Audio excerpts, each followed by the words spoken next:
Meski pada Juni 2024 Sumatera Selatan mengalami deflasi di angka 0,03%, PJ Gubernur Sumatera Selatan meminta agar tetap waspada, utamanya terhadap sumber inflasi dari bahan pangan.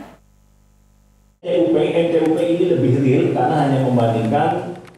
Upaya pemerintah Provinsi Sumatera Selatan dalam menekan angka inflasi mulai menunjukkan hasil lantaran dari data yang dilansir dari pihak BPS Provinsi Sumsel pada Juni 2024, Sumatera Selatan tercatat mengalami deflasi. Dikatakan oleh Kepala BPS Sumsel Mowayu Yulianto pada Mei 2024, Sumatera Selatan mengalami inflasi di angka 0,06%. Dan di bulan Juni 2024 ini, Sumsel mengalami deflasi di angka 0,03%. Dengan inflasi year on year di angka 2,48% atau lebih rendah dari nasional. Meski inflasi mengalami penurunan, beberapa momen seperti pilkada perlu menjadi perhatian dan diantisipasi agar inflasi bisa kembali turun agar target tahun 2024 di angka 2,5% bisa tercapai. Masyarakatnya itu bagus ya, kalau harganya bagus, orang cenderung konsumsinya juga terjaga ya, apalagi konsumsi orang miskin itu kebanyakan adalah makanan tadi 74%.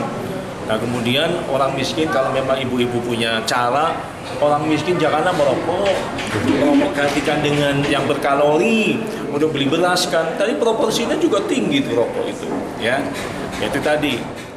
Sementara itu, PJ Gubernur Sumatera Selatan Ellen Setiadi menyampaikan, secara umum Sumatera Selatan deflasi 0,03% atau lebih baik dari nasional. Oleh karena itu, Sumatera Selatan harus tetap waspada karena ada sumber inflasi terutama bahan pangan seperti bawang merah, bawang putih, tomat, dan daging ayam. Pemerintah Provinsi Sumatera Selatan akan memeriksa permasalahan bahan pangan apakah terdapat pada produksi atau distribusi. Koordinator dengan Bupati dan Wali Kota juga akan dilakukan untuk mengendalikan sumber potensi inflasi. Sudah memang ada yang digratiskan. Nah, tentu nanti ada pengendalian, pengawasan. Nanti kami minta Dinas Pendidikan untuk turun ke bawah, memperhatikan apakah ada pungutan di luar yang resmi.